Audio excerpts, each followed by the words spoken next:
Oke guys, kembali lagi di Teknoji. Di kesempatan kali ini, aku akan ngasih tutorial bagaimana cara upgrade SSD di Asus TUF Gaming FX 506. Kira-kira gimana ya keseruannya? Tapi sebelum masuk ke videonya, jangan lupa subscribe.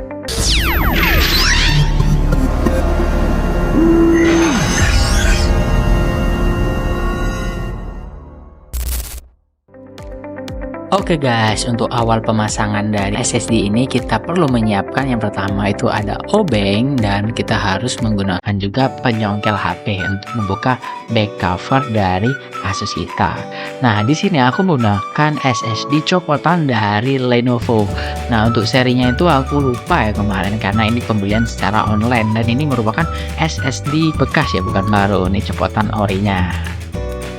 Dalam pembongkaran laptop ini disarankan untuk membuka terlebih dahulu soket baterai agar tidak terjadi konsleting nantinya. Jadi step pertama yang perlu kita lakukan itu adalah menentukan di mana slot yang bakal kita ingin gunakan untuk SSD-nya. Nah, di sini aku menggunakan slot lama. Jadi untuk SSD yang lama atau SSD ori dari laptop ini aku pindahkan ke slot nomor 2. Karena apa? Nantinya SSD yang dipasang ini akan digunakan sebagai OS atau sistem nantinya di situ.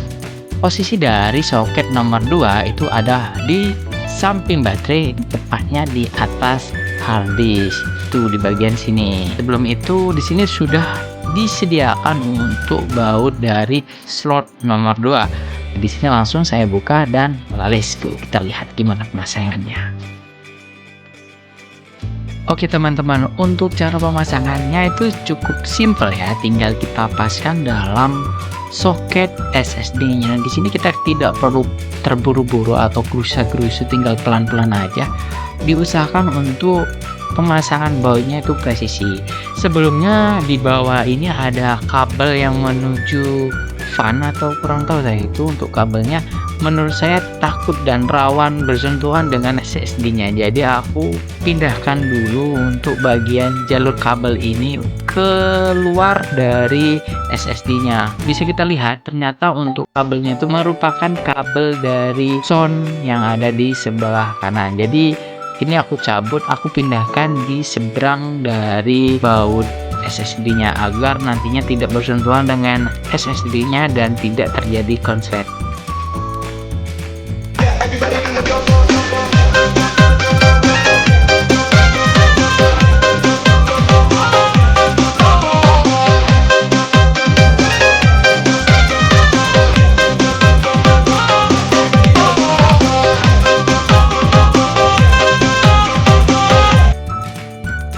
Oke teman-teman, setelah melakukan perbaikan pada jalur kabel yang ada di bagian sound ini, aku langsung melakukan pemasangan di bagian SSD-nya. Nah, cukup mudah dalam pemasangannya, tinggal dimasukkan di soketnya, kemudian tidak terlalu ditekan, cukup dipresisikan aja, kemudian dibaut.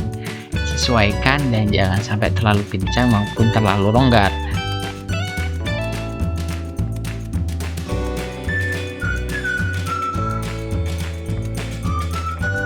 Bisa dilihat bareng-bareng, ini merupakan penampakan dari SSD copotan dari Lenovo. Cuman saya lupa kemarin itu Lenovo-nya seri apa.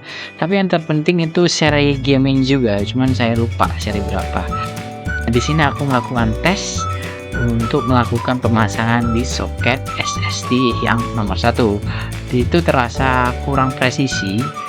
Sebelumnya aku melakukan juga pembersihan menggunakan penghapus warna hitam agar soket pin-pin warna kuningnya itu tetap aman dan tetap bersih agar bisa dideteksi oleh laptop ini dengan baik.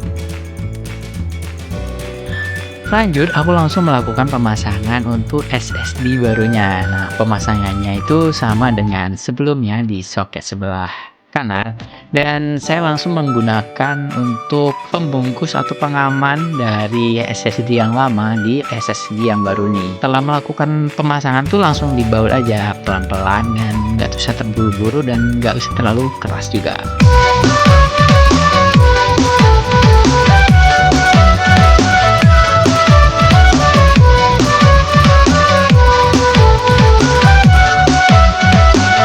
Lanjut di step-step terakhir, aku melakukan pembersihan sedikit-sedikit untuk bagian-bagian di bagian fan dan juga di bagian komponen-komponen lainnya. Sebelumnya, aku telah melakukan penggantian pasta juga beberapa bulan yang lalu, dan saya lihat untuk pastanya kayaknya masih bagus dan nggak terlalu kotor untuk bagian fan dan juga komponen-komponen lainnya. Lanjut di step terakhir yaitu pemasangan soket baterai. Ini agak susah juga, biasanya untuk pelan-pelan dan presisi. Lanjut di step terakhir yaitu melakukan pengecekan kembali, takutnya ada komponen-komponen yang terlepas maupun ada yang rusak. Nah, nantinya kita bisa melakukan diagnosis selanjutnya. Nah, di sini aku langsung masang di bagian back covernya. Nah, bagian back covernya kayak gini lah, gampang aja, lakuin pelan-pelan dan diusahain untuk presisi agar nanti apabila kita melakukan pembongkaran lagi itu lebih mudah dalam pembukaan dari back covernya.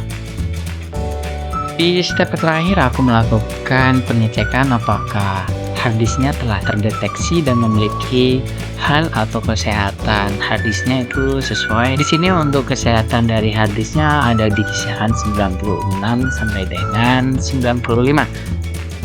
Oke guys, sekian dari tutorial kali ini. Apabila kalian suka jangan lupa subscribe dan like dan share ke teman-teman kalian semua.